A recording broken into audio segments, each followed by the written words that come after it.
Welcome to the Uncommon Senses podcast. In this special series, SustainabiliTEA, where we spill the tea on sustainability, we will discuss issues that centers around the environment and human development, specifically companies, technologies, policies, and individuals. In this series, we have a special co-host, Ms. Lianna. She is currently pursuing a major in sociology and global sustainable development in the University of Warwick. Without further ado, let's get started. As the concept of green and sustainability becomes increasingly popular in business and in more developed countries and regions, green energy development has also been on the rise. What is the current situation for technologies in clean energy and the recycling industry, and what will it become in the future? Welcome to the Uncommon Senses. In this episode, we will discuss our views on the technology advancements in the field of sustainability. So first, let's have a look at the current energy usage distribution in the world. So yeah, maybe I will throw this as a question for Joshua and Lianna. Like, what do you think about the current usage of energy in terms of how it's being distributed for non-renewable sources and possibly also renewable sources? What do you guys think? So personally, I think that um, although there has been more talks about using renewable energy in recent years, I think due to its accessibility, limited accessibility, and also its cost, I think primarily society still tends to use more traditional sources Mhm. of energy that tends to be more polluting, or as it is perceived so. Mm, I think like in the UK especially, mm, we've been having like these surging energy costs, and like a big reason for that is actually because of how much the UK relies on. It's mm, like still relies on fossil fuels, at least compared right. to like other European countries. So Hmm.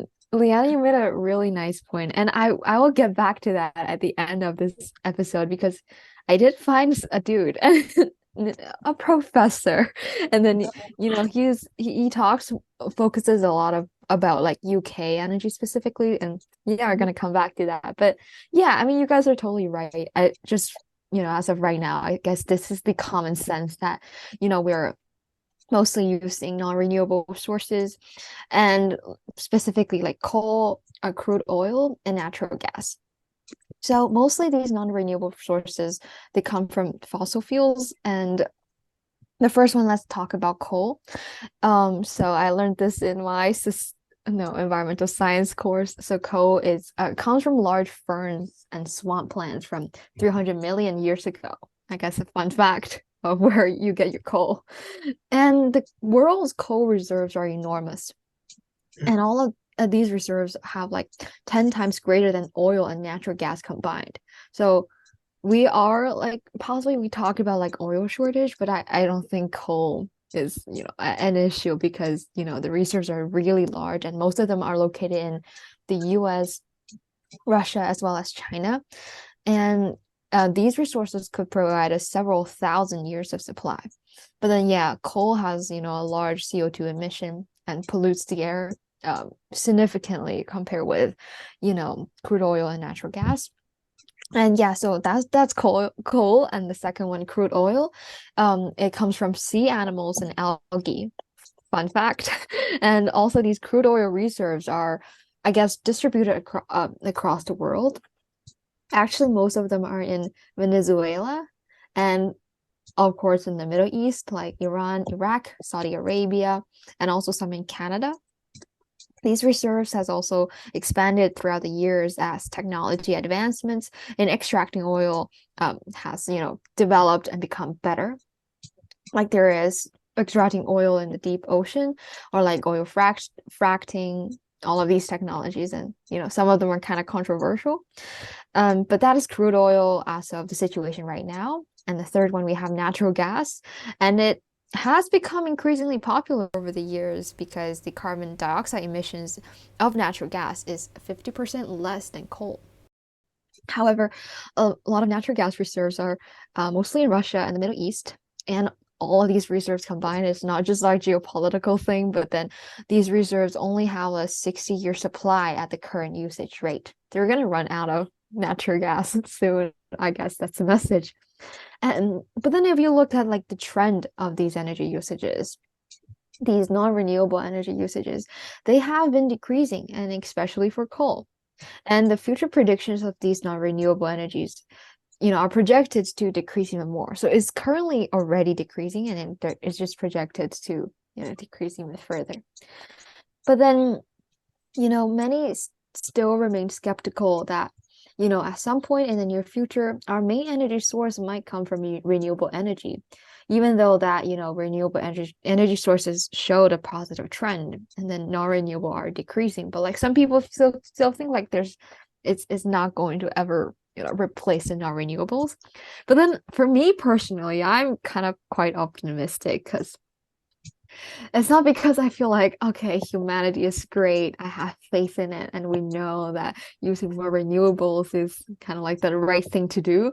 But then I feel like the power of money is very important in terms of developing all of these technologies. Because like if you kind of think it through, like at some point, the cost of renewable energy will, decrease. Like wind energy is kind of drastically decreasing, and then the price of extracting fossil fuels from reserves in deep sea and glacier covered regions will become more expensive. So then I feel like we will eventually reach that point where it's economically cheaper to produce renewables. Um, so maybe like I can throw some stats in. So currently the break-even price per barrel of oil from the Middle East is 27 US dollars. And then on the other hand, let's look at other technologies. It costs $52 US dollars of per barrel for deep water oil wells, 70 US dollars for oil shales, and $75 per barrel in the Arctic.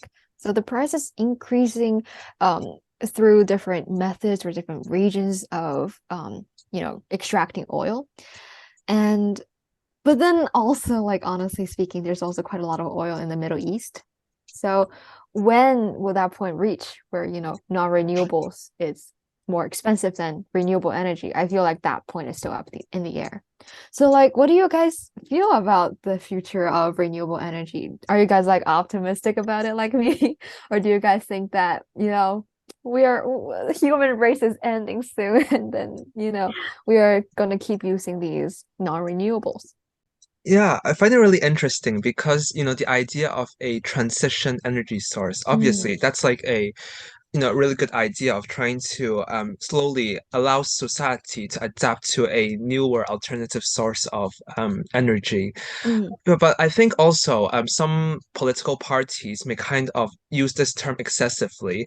For example, in Australia, they say that gas is a transition energy, while mm, they haven't really made the step of transitioning from like coal to gas and gas to like renewable energy. mm, So I think people will really have to be careful in terms of using the term like transition energy source because I think they really need to set a plan of how they're going to transition from traditional sources of energy to more renewable ones, rather than mm. just relying on these so-called like transitional energy source until they kind of run out.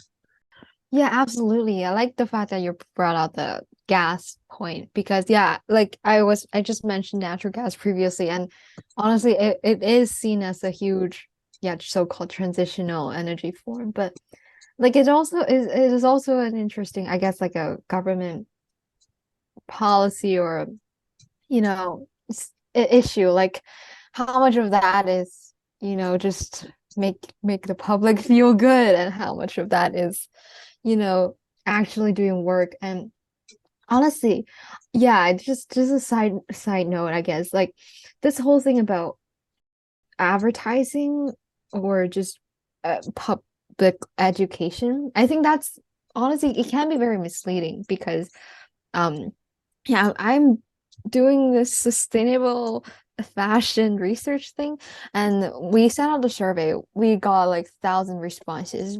And I'm currently analyzing the data, and it was very interesting. We looked at some general behavior questions, and about like environmental practices and the general public in Hong Kong.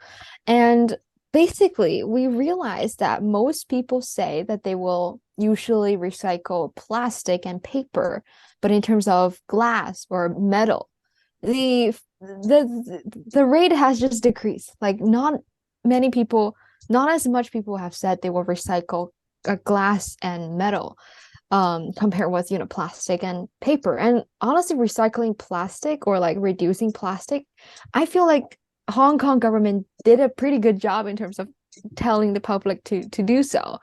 But metal, it's one of the easiest things to recycle. And then for plastic, it's like if you recycle plastic, the next generation of plastic is never going to be as strong as the new plastic in a sense. So it's just very interesting because I feel like yeah, what do you guys think about, this whole public education thing about telling people, citizens, to recycle plastic and recycle metal? Do you guys feel like the government does way more in terms of telling people to recycle plastic compared with metal?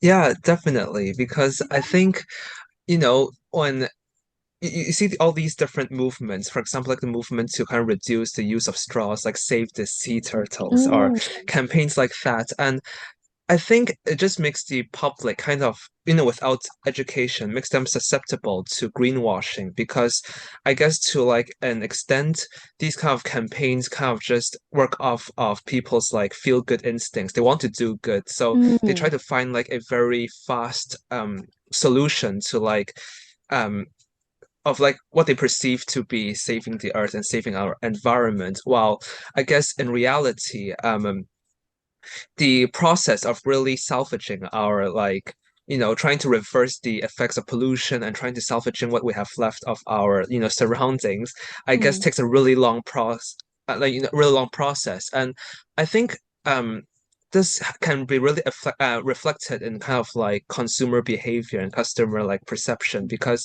a lot of the times companies and the public tries to find these really so-called fast food solutions, like these quick fixes to mm, problems. And because they have this really kind of narrow view or perhaps like a short-term view of um, how things are, they kind of want to see them making a difference immediately. But a lot of mm. the time, these things really take time. And by the time people really, try to um, really be dedicated or be invested in these kind of efforts, I think most people will kind of just like lost focus or they kind of just moved on to other things. So yeah, I think it's a challenge trying to, make environmentalism a practice rather than just a trend or a Mm, fad. Yeah.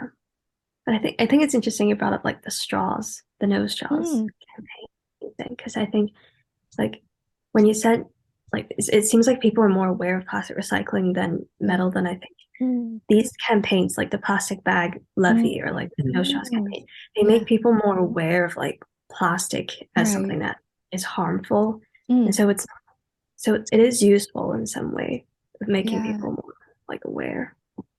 True. Yeah, I mean, plastic waste is certainly is like an issue to, really focus on. But I feel like it doesn't mean we should just ignore other things and stuff. Yeah, And yeah, I think it's also interesting because like a lot of restaurants, like for example in UST now, they switched the plastic straws to paper straws. yeah. And then my supervisor in that sustainable fashion research, like she had a talk with us, and actually, like if you look at the how much, if you look at the life cycle, rather than just the, the end of life stage of these plastic straws, because I feel like a lot of people look at the end of life things like plastic straws, no good because they don't decompose and they get into turtles' noses and stuff. But then if you take the whole process as a consideration, like the whole uh, life cycle situation from like extracting the raw materials all the way to producing it, I remember the paper straws have actually more impact on the environment than the plastic ones. So I feel like it's very funny and interesting and counterintuitive. Like am I just being fooled, or like I'm just, being conditioned to think that, the last stage, which is, the throwing away stage, as a consumer, I feel like I have more control of that decision, and therefore I would choose the paper straw because I know once I throw it away, it's gonna decompose. Meanwhile, a plastic straw might end up in a sea turtle's nostrils. And there's just I feel like, yeah, just these advertisements, they also have a lot of power in terms of like, evoking an emotional response from us, like, and I just find that interesting. I want to share it. And maybe I'll talk more about this in some of the future episodes. But yeah. Yeah, on a more personal note, like we all went to the same like secondary school. So do you guys Mm. remember like for um I think it was junior prom, they gave up these Oh, like yeah. metal straws. Yeah. Yeah. So do you think is it a good idea to really give that as a gift? Like, personally, for me, I've never used my metal straws. To me, it's just so inconvenient. And I guess, like, going back to Talia's point, I think it's wasting more water for me to clean the metal straw and buying products to clean the metal straw rather than just sipping from the cup or just using, plastic straws even. So, what do you guys think? Do you think it's a useful gift or do you think it's just like making a statement of some sorts? I carry my straws around. Oh, that's interesting. Yes. So, Yeah. so, yeah. What is your reason for doing that? Is it really like helping the environment? I mean, I'm not sure. I've never done research on like the pros and cons of metal straws. I don't know either, but I figured if we're gonna use like metal cutlery at home anyway, then you have to wash stuff Mm. anyway. And Mm, like straws is just one other thing. And also, like in Hong Kong, like during summer, it's so hot all the time that I just carry it around with me just in case I want to like get a drink or something. My supervisor did mention that, another thing that makes like perhaps, metal straws or glass straws or bamboo straws very environmentally unfriendly is that they come up with these cotton bags. Um, mm, and then that cotton bag that actually, you, you uses up quite a lot of resources and emits a lot of pollutants. But I feel like, mm. yeah, we should definitely look more into that. And let me see if my supervisor can get her Yeah. on here and talk about it. Yeah, I guess it just depends on how you use the metal straws, I Mm. think. So like I guess like as you've mentioned, like the packaging can matter, and also I guess how you wash it can also matter. I mean, if you're Mm. using like a massive ton of water just to clean your metal straws, or like even I think people are like buying those like small brushes so they can kind of like Oh, clean the yeah. mouth of the metal straws. I mean, if you're like doing that like every other meal, I guess that's very wasteful. But I guess it's actually helping the environment if you're using a metal straws like perhaps you don't not that too it's not that like you're unhygienic or like you not don't clean that at all, but I guess if you just use it reasonably I guess yeah it could really save a lot of plastic. Yeah, so I was just thinking like a lot of these things are about being environmentally friendly because they are reusable, Mm. like ideally forever, right? But then Yeah. theoretically, if everybody has one set already, they don't need to be produced or sold anymore. But then Mm. you see them all the time in like stores for so many years. Yeah. So like who keeps buying them? And Yeah. like how many do you actually need in the world? Yeah, I totally also wanted to make that point. Like, I think also depends on how much you use it. If you only use your metal straw like Mm, once yeah. in a lifetime, then I don't think that's gonna be very eco-friendly. And Well, and also feel like like maybe washing the metal straws, that amount of water is not as significant as the water used to produce a metal straw. mm, Because even if producing metal, you need a lot of water and stuff. But there's just a lot of numbers and statistics, which I think is super fun to explore. Um, and when we are preparing for this series, Lianna also made a really good point on this non-renewable energy, which is, geographical advantages. So just now we talked about, how where coal, natural gas, and like crude oil is distributed around the world. And of course, our world right now, there's these kind of geographical advantages of certain countries and regions with these resources. And we are kind of in the middle of a crisis right now. So um, yeah. there's a lot of politics involved in that. And yeah, just if we have renewable energy resources, then are these things are gonna happen once again? Like, are places that are abundant, maybe like wind energy or solar energy, going to be, very well off, they're gonna gain political significance, or like are they gonna be taken advantage of by, other developed countries slash regions. So yeah, Lianna, what do you think about this? Like, firstly, with the geopolitical tensions bit, I think it's definitely still going to come up with renewable energies, just like any other form of trade and economic competition. And trade in renewable energy also involves trade in not just energy, but also the technology that is needed to make that transition in the first place. So, like things like solar panels. If I'm right, I think China is the biggest producer and exporter of solar Yes. panels. If tension already exists and then you've already got trade wars and technological races, I don't know how that's going to pan out in the future.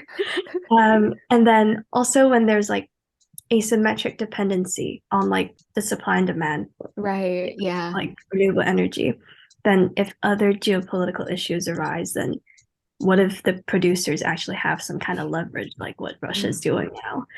Also, another thing is, like, even before renewable energy becomes dominant, there are countries that are major fossil fuel exporters and depend on it a lot and would probably make this transition difficult in the first place. And then within these countries that are very reliant on exporting fossil fuels, there are lower income countries too. And so, generally speaking, I don't know if lower income countries are going to become more influential.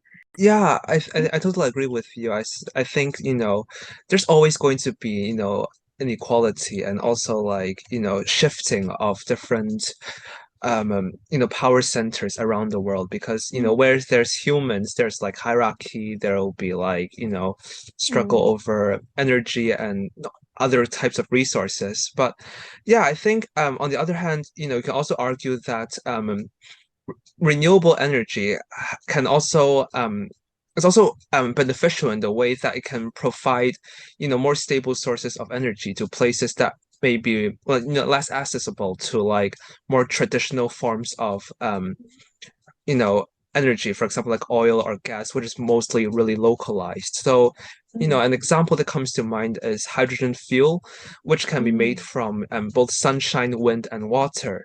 So these are kind of the because of how it can be extracted from all these different types of methods. I guess that it can make energy more accessible to different parts of the world as opposed to like more traditional ways of energy generation, which I guess is confined within where the resources are concentrated. So, yeah, but I'm really not sure because like the world is always changing, and perhaps in the future, political parties or like countries will find a way to even like um to capitalize on that and create even more inequalities. So I guess it just really comes back to the argument that nature and our earth really gives us all we need, but it really depends on us how we use those resources and how we're able to share them amongst like the human race and amongst different people.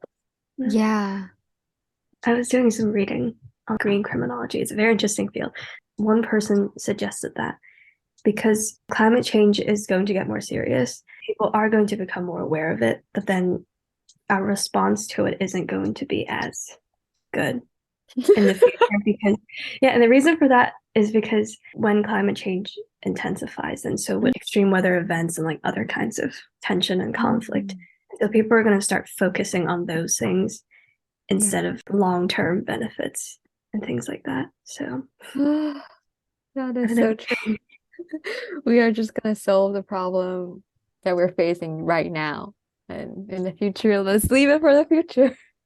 Yeah, and I guess that's the one argument that people will make against sustainability. Like, why do we need to care about our environment if it's, the problem of our next generation? Why don't we just, lead our best lives and, waste as much resources as we possibly can, and leave the problems to our next generation? Like, I won't be here to like witness their suffering. So why should we care?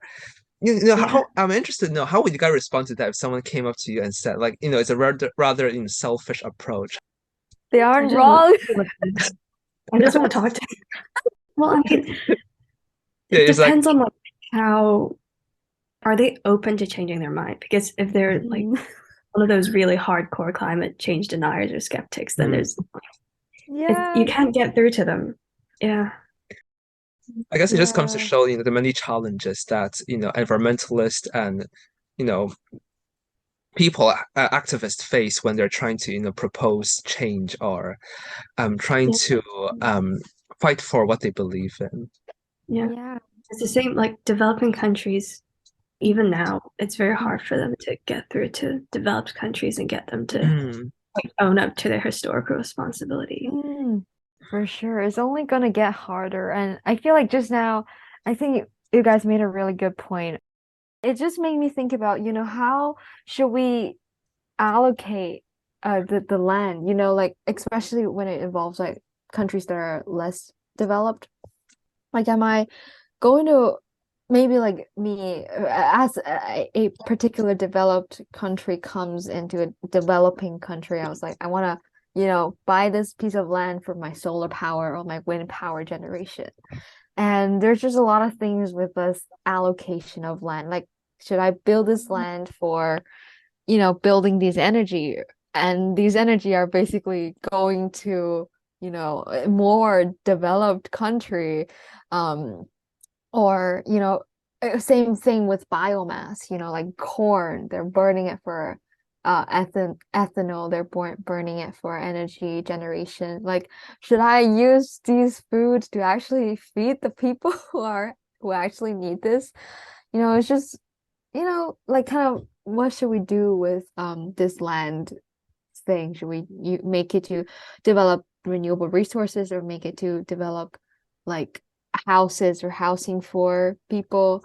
And with food, should we grow it to burn it for energy? Or should we actually use it and give it to some people who need it as their own energy resources?